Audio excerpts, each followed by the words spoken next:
harian saya berbicara mengenai doa. Yang pertama, tolong dipasangkan table menu-nya. Di ibadah pertama, rasanya kayak dari kemarin, baru tadi pagi ya. Ya ini kalau sudah khotbah 5 kali ya gini, rasanya hari itu sudah lewat ya. Yang pertama itu doa dari kehausan. Ini doa dari seseorang Bani Korah. Bani Korah itu adalah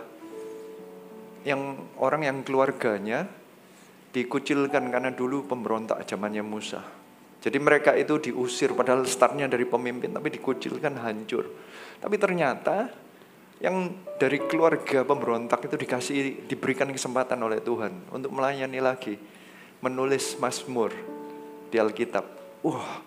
Orang yang pernah terkucilkan dari kekuasaan gitu ya sepertinya, kemudian diberikan kesempatan lagi, makanya keluar kata-katanya, lebih baik 1 hari di pelataranmu. Orang yang ngerti menghargai hadirat Tuhan, orang yang pernah diusir sepertinya karena dosa dan berikan kesempatan untuk balik. Mestinya kita begitu ya. Berdoa itu kita mengerti kita dahulu dulu jelek, hidup kita penuh dosa. Sekarang diberikan kesempatan masuk ruang Maha Kudus, bukannya kita mestinya menghargai. Itu yang ibadah pertama. Ibadah kedua, doa di saat doa di lembah kekelaman. Ini doanya Daud saat Daud belum jadi raja di Mazmur 23. Itu Daud kondisinya masih dikejar-kejar oleh Saul. Entah dia di padang belantara atau dia di Goa Adulam, tapi yang pasti dia belum punya rumah. Dia belum punya tempat yang menetap yang bagus. Dia selalu diserang oleh Saul, tetapi dia bisa berbicara mengenai Tuhan adalah gembalaku. Karena keamanan Daud itu bukan di istana dan banyak tentara, tapi di dalam Tuhan.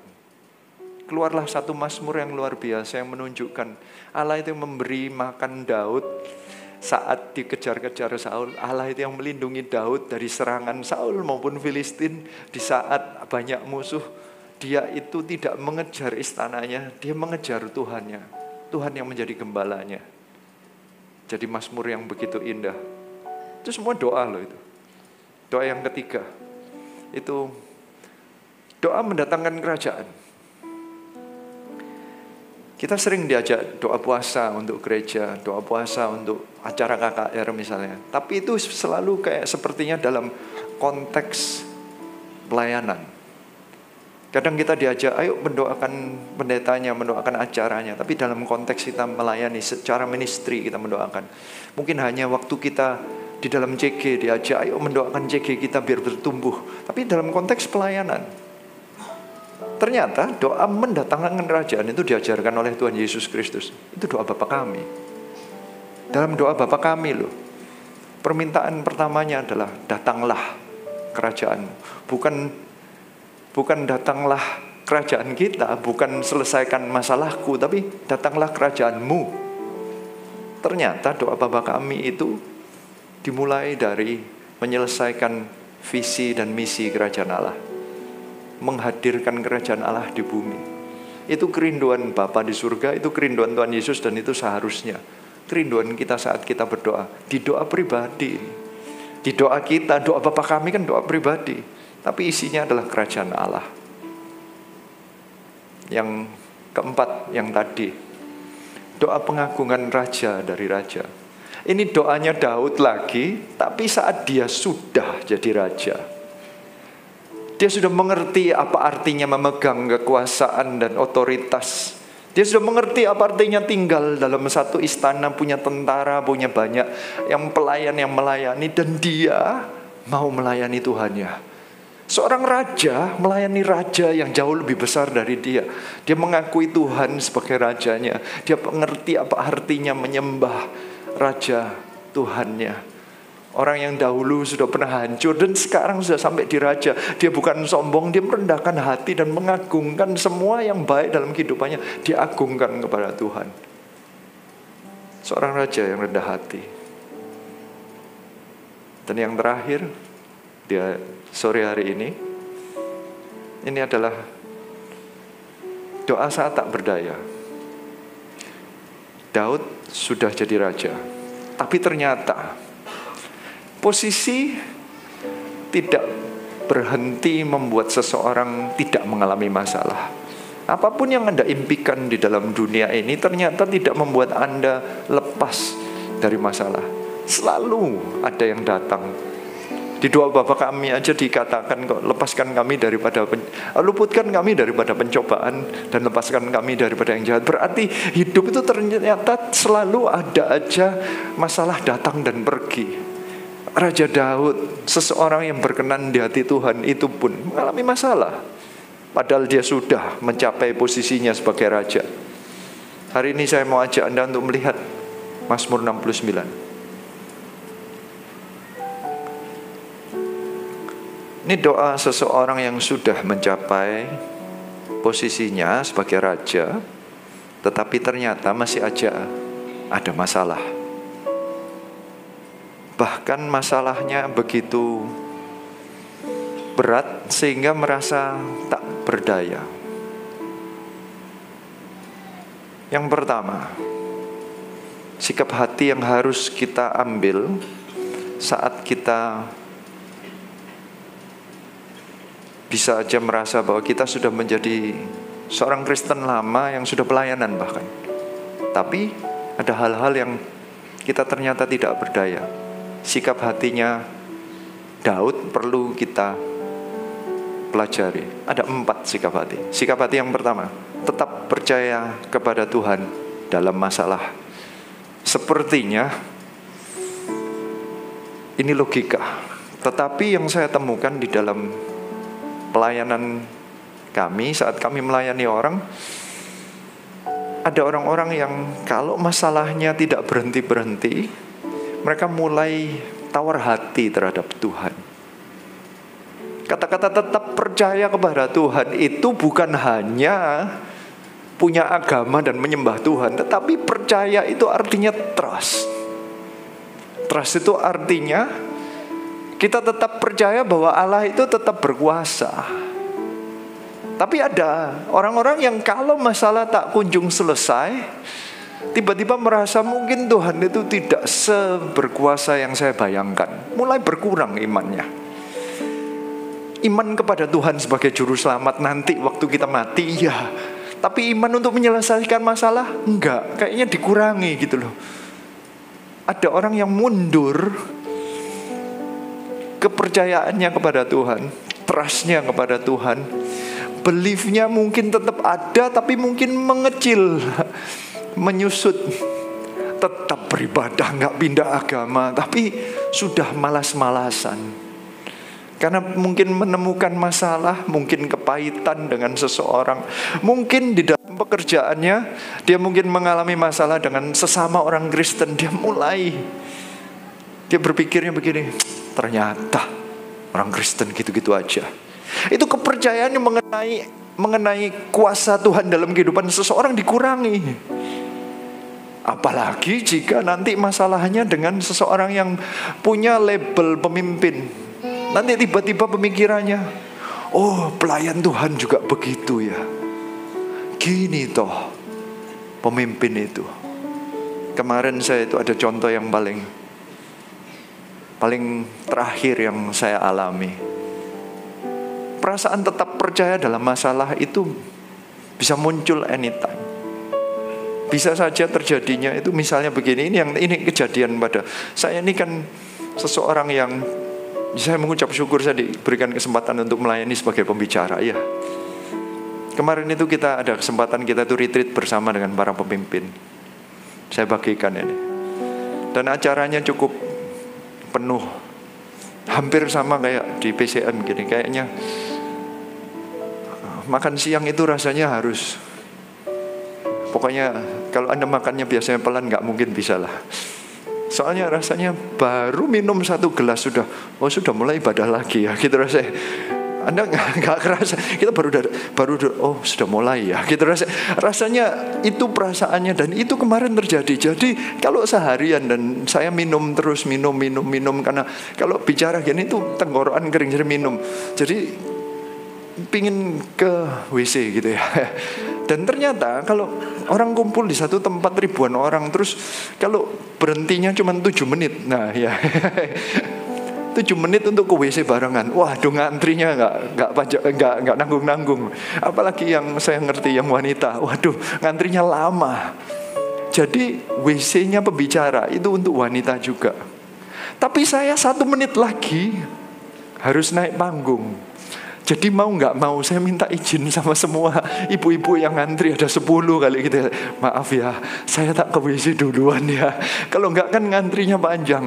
Nah begitu saya mulai motong begitu, ya ada yang ngasih komentar, gini ta pembicara itu,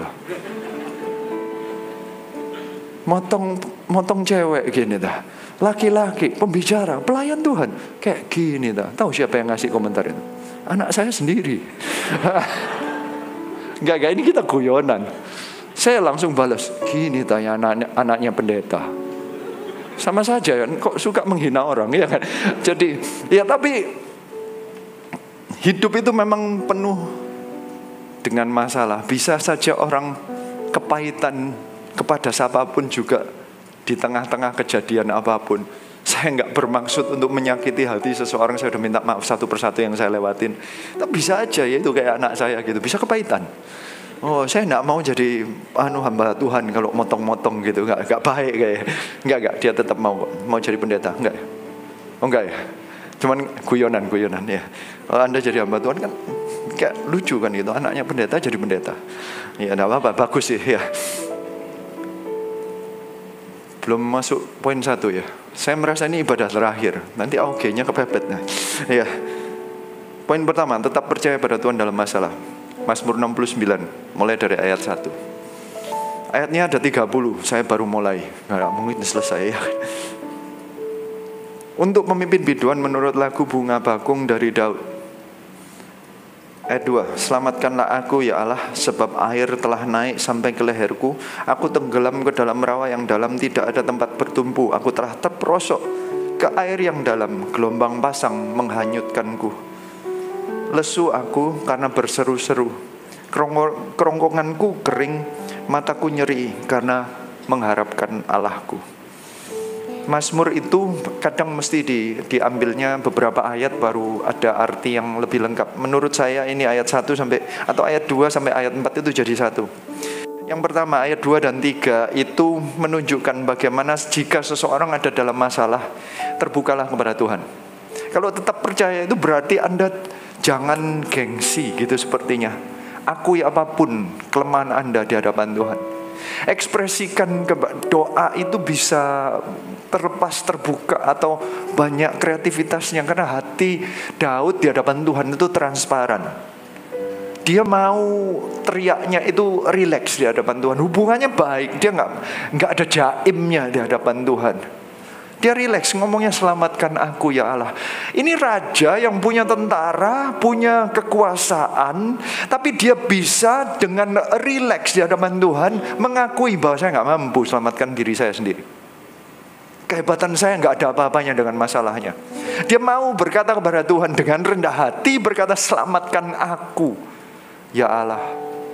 Mungkinkah kita kadang merasa sombong dengan kemampuan kita? Kita sudah cukup pandai. Mungkin Anda sudah lama menjadi orang Kristen. Anda nggak pernah tanya sama Roh Kudus, jelaskan kepada aku apa artinya ayat ini. Karena merasa Anda sudah baca semua, Anda sudah pernah, sudah mengerti. Tiba-tiba Anda berhenti, Anda nggak bisa teriak kepada Tuhan, selamatkan aku nggak ngerti ayat ini apa, aku nggak ngerti kenapa terjadi seperti ini. Anda tidak pernah berteriak kepada Tuhan, ya rugi-rugi sendiri. Itu namanya ada masalah pun tetap percaya kepada Tuhan. Tetap menjadi, Tuhan itu tetap menjadi dukungan utama dan savior. Bukan hanya Tuhan itu penyelamat saat kita percaya Tuhan pertama kali, tapi selamatkan kapan aja. Tuhan tetap savior. Tuhan tetap penyelamat kita. Bukan kekuatan kita penyelamat kita, bukan kepandaian kita penyelamat kita, bukan uang kita penyelamat kita, bukan kenalan kita penyelamat kita. Tuhan yang tetap jadi penyelamat kita. Mau Anda tetap mengangkat Tuhan sebagai penyelamatmu? Yang mau katakan amin. Bukan hanya itu, katakan dijelaskan dia bisa menjelaskan kepada Tuhan sangat deskriptif, sebab air telah naik sampai ke leherku. Berarti sudah semua yang menjadi kekuatan. Karena leher, kepala itu yang bisa mikir tapi nggak bisa berbuat apa-apa.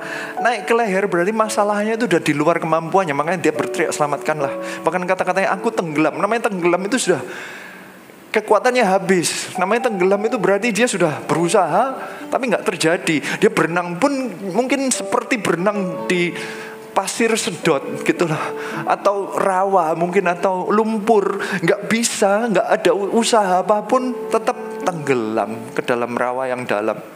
Tidak ada tempat bertumpu. Namanya tidak bertumpu itu berarti kekuasaan, kekayaan, tentara, teman, keluarga, tidak ada yang bisa ditumpu. Satu-satunya hanya Tuhan. Aku telah terperosok ke dalam air yang dalam. Artinya terperosok berarti bukan dia dengan sengaja. Dia merasa bahwa ini bukan salahku. Kalau memang salah dia, berarti kan dia minta ampun. Ini posisinya aku terperosok, nggak sengaja. Aku nih nggak salah, tapi aku masuk. Bahkan kata-katanya gelombang pasang menghanyutkanku. Dia mau menceritakan menghanyutkan itu sampai dia nggak punya kontrol apapun. Situasi yang menghantar kemanapun pergi, makin hancur ya makin hancur. Dia nggak punya kuasa apapun.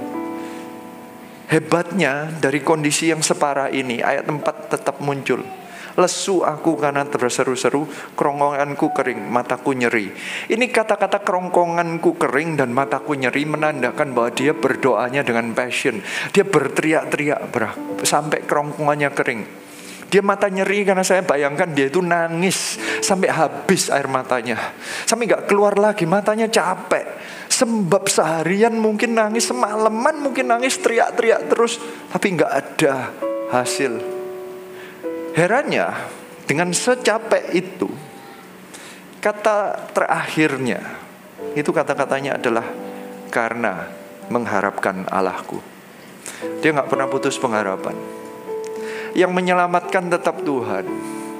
Dia gak pernah berhenti dan mulai pindah. Ada orang-orang kalau merasa tidak ada jawaban, solusinya adalah pindah CG, pindah gereja, pindah pelayanan. Bahkan mungkin tidak lagi datang ke gereja. Sepertinya berteriak aku pindah Allah aja. Daud gak. Daud itu imannya kokoh. Masalah setenggelam apapun dia tetap berkata, aku mengharapkan kepada Allahku. Lebih baik kerongkonganku kering dan mataku nyeri aja, tapi aku gak akan pindah. Pengharapanku tetap kepada Allahku. Deklarasi pertama, tetap percaya kepada Tuhan dalam masalah. Yang kedua, rendah hati mengakui bahwa kita manusia yang tidak sempurna. Ayat 5. Orang-orang yang membenci aku tanpa alasan lebih banyak daripada rambut di kepalaku. Terlalu besar jumlah orang-orang yang hendak membinasakan aku, yang memusuhi aku tanpa sebab. Aku dipaksa untuk mengembalikan apa yang tidak kurampas. Ya Allah, Engkau mengetahui kebodohanku. Kesalahan-kesalahanku tidak tersembunyi bagiku. Ayat 5 itu kayaknya tanpa diajarkan kita itu biasa. Karena ini kata-katanya itu menjelaskan kejelekan orang yang menyerang. Saya ini sering mengkonseling orang. Kalau Anda tidak dengar dari dua sisi, kalau itu antara dua orang, kalau Anda dengar satu sisi saja, pasti kalau Anda cuma dengerin satu sisi, pasti point of view-nya adalah orang yang satunya itu jahat sekali, menekan sekali, kejam sekali, gak fair, parah pokoknya. Doanya Daud ada begitunya. Namanya manusia, namanya orang dibenci, langsung aja. Dia itu kalau musuhin tanpa sebab, aku ini gak punya alasan untuk dimusuhi. Saya merasa kalau motong seseorang di dalam WC itu gak ada alasan untuk dibenci. Tapi ada itu yang ngasih komentar, ya kan. Saya bisa berdoa, Tuhan, mereka memusuhi aku tanpa alasan. Bisa saja. Tapi karena saya merasa saya benar. Ini berarti Daud ini merasa benar. Kebanyakan kita kalau doa, kalau lagi dalam masalah, kita tuh selalu benar. Benar gak?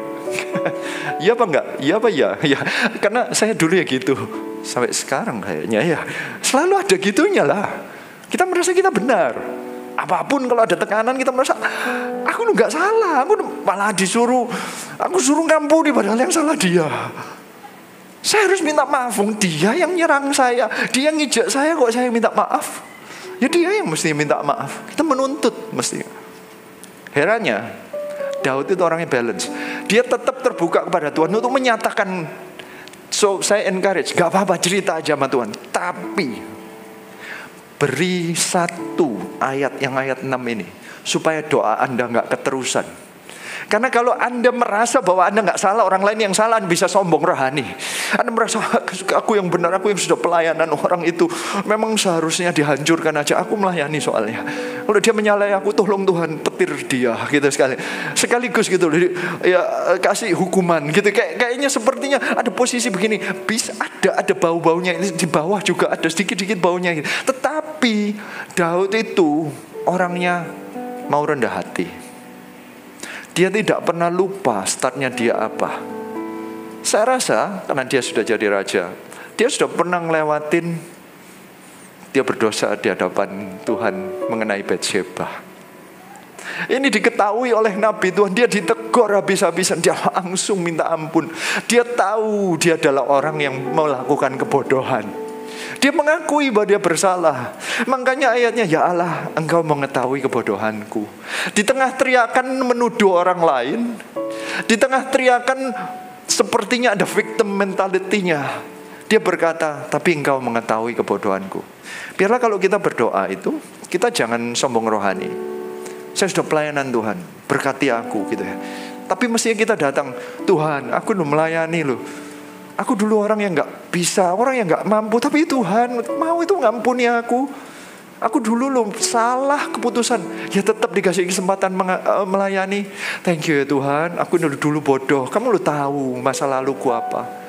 Daud itu kalau doa sering, siapa aku ini Tuhan. Benar ya, pernah dengar ya kata-kata itu. Daud yang berkata. Ini dia jadi raja. Dia ngomong siapa aku ini Tuhan. Dia itu selalu ada sikap rendah hatinya.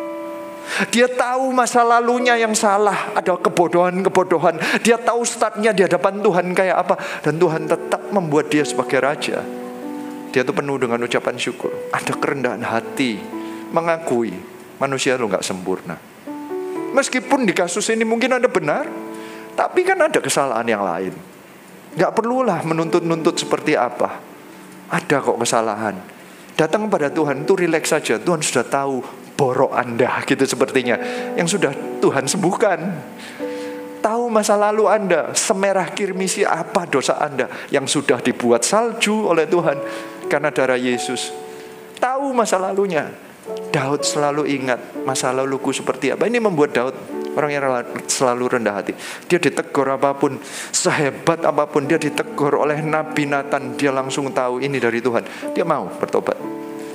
Saya berdoa, kalau Anda, saya percaya di antara Anda ada yang akan dipakai Tuhan dengan luar biasa. Anda tetap punya kerendahan hati. Suatu saat kalau ada hamba Tuhan atau siapa orang lain yang menegur Anda dalam tanda kutip memang dari Tuhan ya, Anda bisa punya kerendahan hati dan berkata, ya, Allah tahu kok kebodohanku. Bisa dengan rendah hati, bisa menerima mendengar suara orang lain. Poin ketiga, tabah mencari Tuhan di tengah cercaan sekeliling. Mulai dari ayat 7, kata-katanya demikian. Janganlah mendapat malu oleh karena aku, orang-orang yang menantikan Engkau, ya Tuhan Allah semesta alam.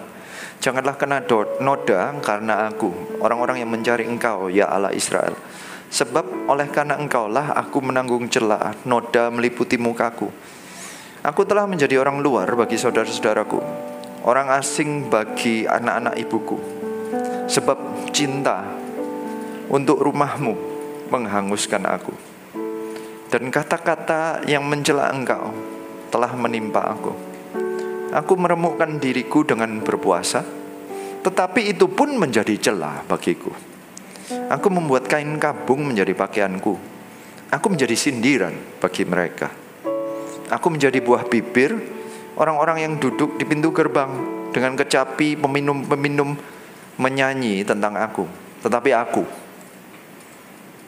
aku berdoa kepadamu, ya Tuhan, pada waktu Engkau berkenan, ya Allah, demi kasih setiamu yang besar, jawablah aku dengan pertolonganmu yang setia. Ayat 7-14. Ini menceritakan perjalanan kehidupan seseorang dalam mencari Tuhan dan melayani.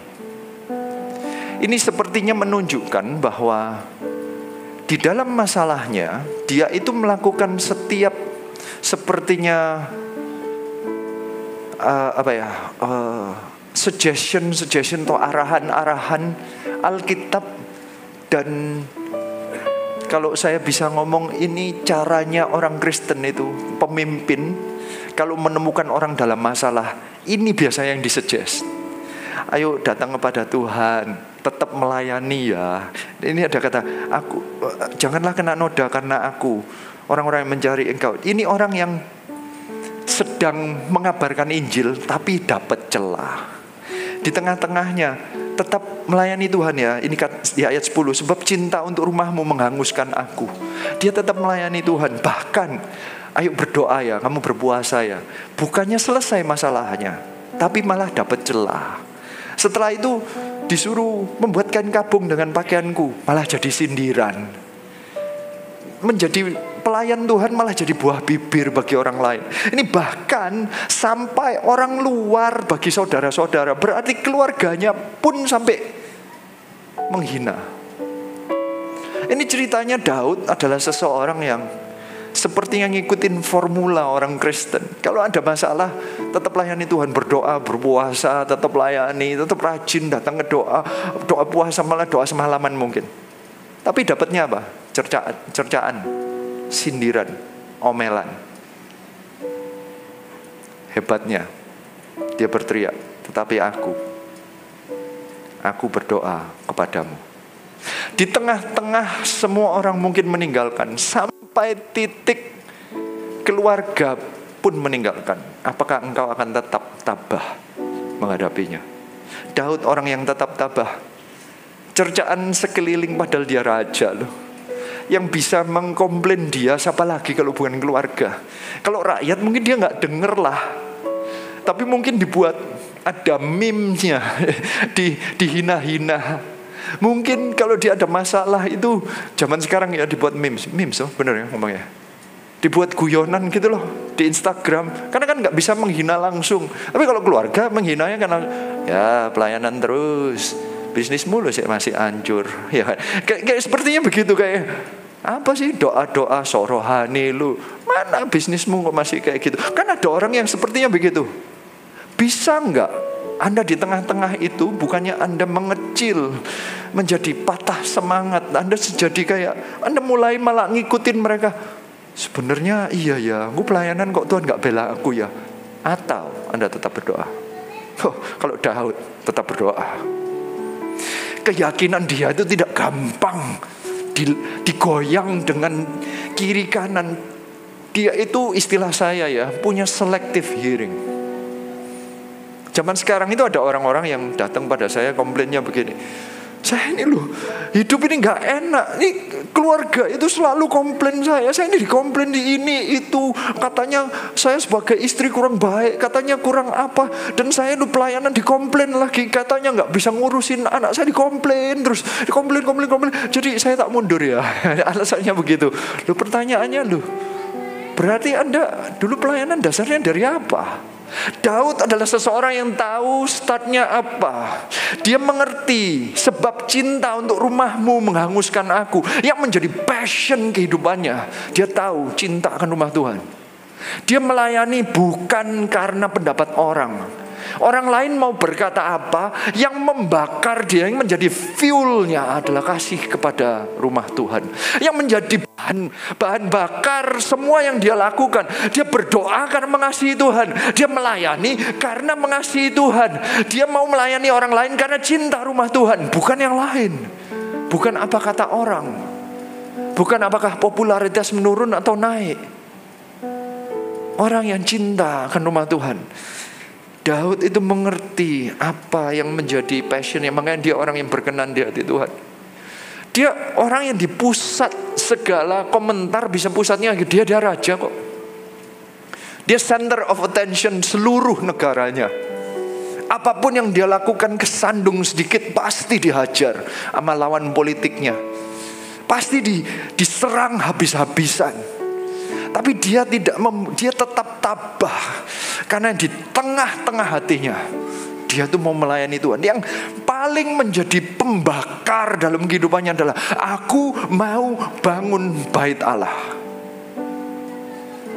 Ketahuan hatinya Daud. Yang membuat Daud kuat mengalami masalah.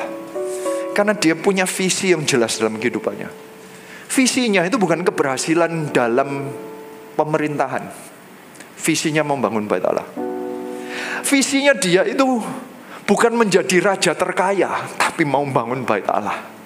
Di tengah-tengahnya dia menjadi raja yang hebat sekali. Dia menjadi seseorang yang menang perang. Dia mengembangkan kerajaannya menjadi 7 kali lipat lebih besar. Karena di tengah-tengahnya ada cinta untuk rumah Tuhan. Bagi kita apa artinya? Jangan sampai kita itu memegang sesuatu yang visi yang terlalu fana dalam kehidupan kita. Di belakang semua, kita semua harus kerja. Kita semua harus baik dalam pekerjaan kita, baik dalam sekolah kita. Kita punya visi, tapi itu visi cuma singkat, sementara. Visi terbesar dan panjang itu adalah membangun rumah Tuhan. Siapa yang percaya katakan amin. Membangun 1000 gereja dan 1 juta murid itu ternyata adalah meletakkan kita agar kita itu ada di dalam satu jalur sesuai kehendak Tuhan. Cinta akan rumah Tuhan itu yang membuat kita gak gampang melenceng ke kiri dan ke kanan. Karena kalau Anda punya visinya adalah membangun bisnis terbaik dan tiba-tiba di tengah jalan Anda mengalami masalah karena pandemi misalnya, Anda bisa bunuh diri karena Anda merasa Anda gagal dalam kehidupan. Orang-orang yang salah visi, ini saya kasih contoh yang sangat simple aja. Di Jepang itu banyak orang-orang yang punya karier itu bunuh diri. Karena apa? Visi mereka adalah menjadi seorang pegawai yang punya karier yang luar biasa. Di titik di mana mereka dipecat, mereka gak punya hidup lagi bagi mereka. Karena itu segalanya harus menjadi seseorang yang kariernya naik terus. Satu titik mereka dipecat, mereka gak punya apa-apa. Mereka merasa hidupnya hancur, gak ada gunanya bernafas. Lebih baik mati. Mereka bunuh diri. Hanya karena apa? Dipecat dari kerjaan. Ataupun kalau gak bunuh diri karena gak punya nyali untuk bunuh diri, mereka jadi pemabuk. Mereka jadi orang yang kuper di rumahnya. Di Jepang itu ada orang-orang yang tinggal di apartemen, gak pernah ketemu orang itu bertahun-tahun, puluhan tahun. Hanya karena apa? Visinya yang awal tidak terpenuhi. Dia gak punya visi kehidupan. Daud di tengah-tengah coba bayangkan apa yang dialami Daud.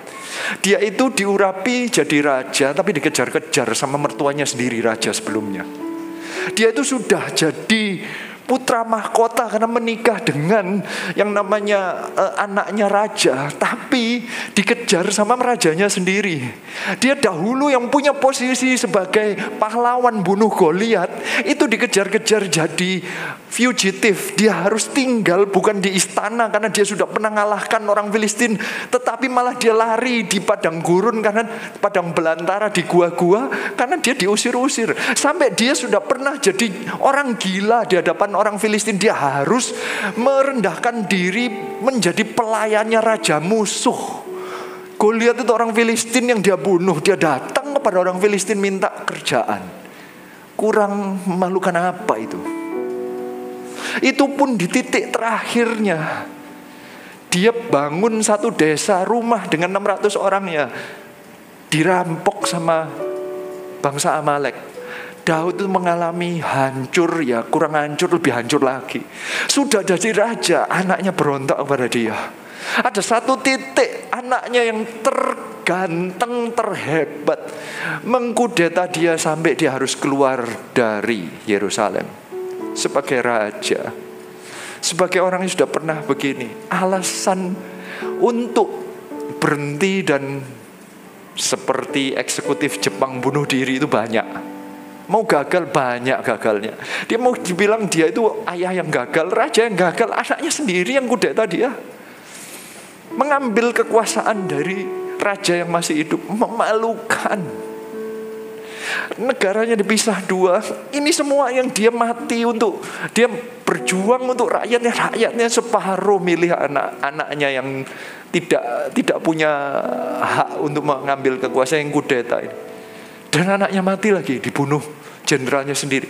Hidupnya Daud itu penuh tragedi. Saya rasa ini salah satunya. Mungkin dia barusan kehilangan anaknya. Tapi aku berdoa kepadamu. Apakah kesetiaan Anda untuk tetap berdoa dan melayani Tuhan di dalam masalahmu tetap ada? Tetap tabah ya, mencari Tuhan di tengah bahkan komplain kiri kanan. Poin keempat, melayani meski masalah belum selesai. Ayat 30. Ini saya lompat dari ayat 14 langsung ke ayat 30 karena isinya mirip kayak tadi. Dia sebenarnya masih menjelaskan kesalahan-kesalahan musuhnya. Jadi cerita terus, Tuhan musuhku ini parah Tuhan, ayolah Tuhan tolong aku, hukum mereka, tolong aku, hukum mereka. Gitu terus isinya sampai ayat 30. Kata-katanya, tetapi aku ini tertindas dan kesakitan. Berarti doanya tidak dijawab karena ada kata-kata tetapi aku ini tertindas dan kesakitan. Jika seorang tertindas dan kesakitan, berarti masalahnya belum selesai. Tertindas berarti secara fisik dia tertindas. Mungkinkah ini Daud sedang lari dari anaknya? Mungkinkah? Saya nggak tahu, mungkin aja. Tidak pernah dijelaskan di ayat Alkitab. Ini kapan dibuatnya, tapi dia tertindas. Bukan hanya kesakitan, karena kayak aduh, orang-orang dekatnya pisah separuh ngikut sana, dikhianati dia. Ada orang-orang yang mengkhianati, dia tertindas dan kesakitan. Jadi masalahnya masih besar, karena masih sakit. Keselamatan daripadamu ya Allah, kiranya melindungi aku. Dia masih teriak minta perlindungan. Herannya, dari ayat 30 yang sedang merangkum keparahan masalahnya, ayat 31 itu membuat saya tercengang. Kalau Mazmur ini selesainya adalah di ayat 30, saya bisa mengerti.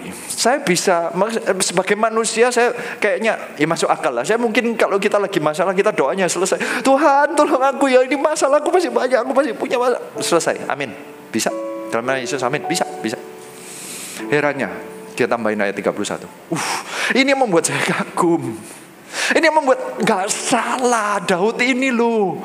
Kok jadi orang yang berkenan di hati Tuhan. Makanya dipujinya itu apakah gara-gara Daud gak pernah bersalah? Pernah. Tapi hatinya ini loh, kualitas hatinya yang sulit dijelaskan hanya dengan kualitas hati seperti apa. Dari doanya, dari kejadian kehidupannya dan teriakannya kita kelihatan kualitas hatinya.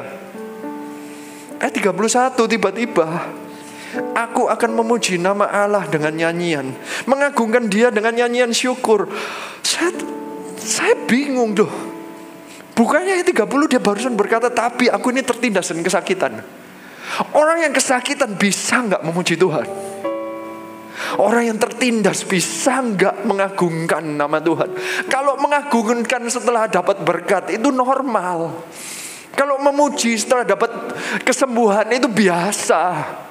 Tapi kalau di tengah kesakitan sampai mata nyeri dan kerongkongan kering belum dapat jawaban, keluarnya aku akan memuji-muji dia. Nah ini baru hati yang luar biasa. Bisa nggak kita tetap melakukan hari ini? Ayat 32 dikasih alasan. Pada pemandangan Allah itu lebih baik daripada sapi jantan, daripada lembu jantan yang bertanduk dan berkuku belah. Karena di zaman masih persembahan-persembahan, dia ngomong kalau cuman ritual saja, melakukan ritual tanpa hati yang bisa memuji Tuhan gak ada artinya. Aku akan tetap memberikan persembahan pujian di tengah-tengah kesakitanku, di tengah-tengah ketindasanku. Aku akan mengagungkan nama Tuhan. Bukan hanya itu, dia tidak berhenti di sana. Ayat 33 tiba-tiba switch lagi, berubah lagi. Dia bukan hanya aku memuji Tuhan, tetapi tiba-tiba dia switch. Ayat 33, lihatlah hai orang-orang yang rendah hati dan bersukacitalah kamu yang mencari Allah, biarlah hatimu hidup kembali.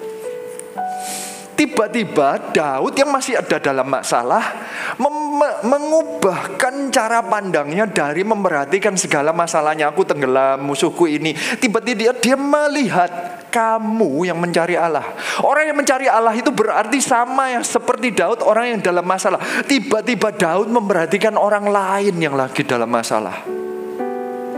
Dia berkata, biarlah hatimu hidup kembali. Dia bisa mendoakan orang lain. Hati yang melayani meski masalah belum selesai. Ada orang yang bertanya kepada saya, waktu saya tawarin, ayo jadi sponsor, mereka selalu ngomongnya begini, Ko, aku ini masih masalah, Ko. Bisnisku belum selesai, Ko. Aku masih mulai merintis, Ko. Nanti kalau enggak masalahnya, Ko, aku ini masih ada masalah sama ini, sama itu. Aku kok masih belum selesai, Ko. Aku belum mengerti Alkitab 100%. Masih ada masalah, semua itu jadi alasan supaya tidak pelayanan, karena banyak sekali alasan belum selesainya. Sepertinya semua itu tindasan ataupun kesakitan atau masalah yang di tengah-tengahnya dia sedang alami. Dia sedang bergumul dengan sesuatu dan dia bertanya, mungkinkah aku melayani jika aku masih bergumul? Jawaban Daud, mungkin. Jawaban Daud di tengah-tengah ini. Bagi yang Anda sudah ditawarin CGL Anda belum mau jadi sponsor, biar dengarkan suaranya Daud yang berteriak. Dia bisa di tengah-tengah masih tertindas, dia berkata, biarlah hatimu hidup kembali. Orang yang masih sakit mendoakan orang lain. Saya sering berjumpa, dan saya berjumpa di CG kami, orang yang lahirnya cerebral palsy, susah ngomongnya. Itu ada kelemahan di otak sejak lahir. Dia mau melayani. Dia servolution. Mestinya ada videonya, kayaknya saya pernah pasang di sini. Namanya Santi.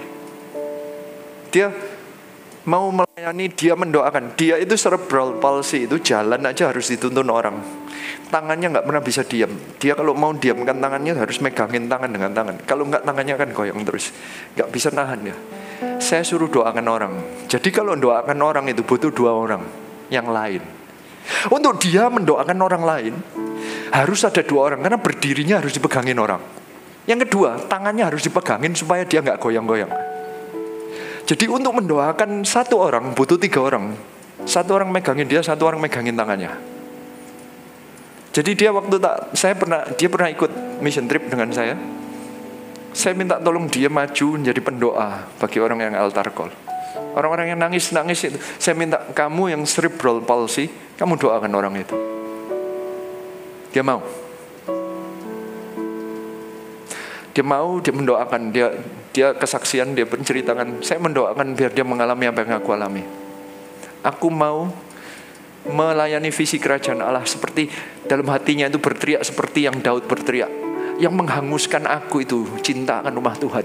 Aku meskipun cerebral palsy, meskipun tanganku bergoyang pun, bila perlu ada yang megangin, aku mau doain orang, aku mau doain orang. Biarlah hidupmu hidup, biarlah hatimu hidup. Orang lain yang sakit pun dia mau doakan. Orang yang sakit mendoakan orang sakit. Apa kata Alkitab? Apakah ini normal? Ya. Di Ayub 42 ayat 10 dikatakan, Ayub disuruh mendoakan teman-temannya yang lagi maisong dia karena dia kehilangan anak. Dia yang lagi borokan, dia lagi gatal-gatal, kulitnya lagi hancur. Belum dikatakan bahwa dia dipulihkan, belum disembuhkan. Dia yang suruh doain orang yang maisong dia. Setelah itu baru Tuhan memulihkan dia. Berarti orang yang sedang dalam pergumulan belum terjawab pun harusnya melayani Tuhan enggak? Kita mulai melayani Tuhan bukan startnya dari masalah selesai. Karena hidup kita sampai mati pun masih ada masalah. Kalau Anda berhenti ada masalah, ada kemungkinan Anda sudah mati. Berarti kalau masalah selalu kunjung datang dan pergi, mulainya melayani Tuhan kenapa? Karena ada cinta rumah Tuhan di dalam diriku. Karena mengasihi Tuhan, aku melayani di gereja Tuhan. Karena mengasihi Tuhan, aku melayani orang lain yang sakit. Seharusnya ini yang kita lakukan.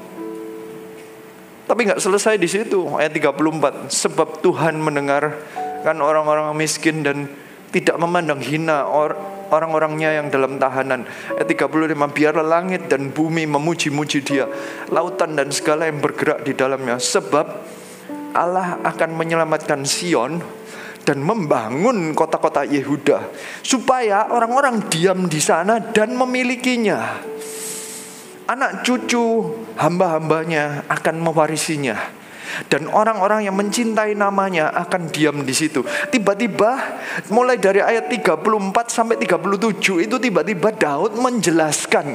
Saya jelaskan berulang-ulang bahwa Daud itu yang rindu membangun bait Allah. Tuhan tidak pernah menyuruh Daud membangun bait Allah. Daud yang rindu mempersembahkan bait Allah ini untuk Tuhan. Tuhan tidak pernah minta Daud mempersembahkan berapa ribu apa emas tak perak, tidak pernah minta. Tuhan gak perlu. Dunia dan segala miliknya itu milik Tuhan. Daud yang mau memberi.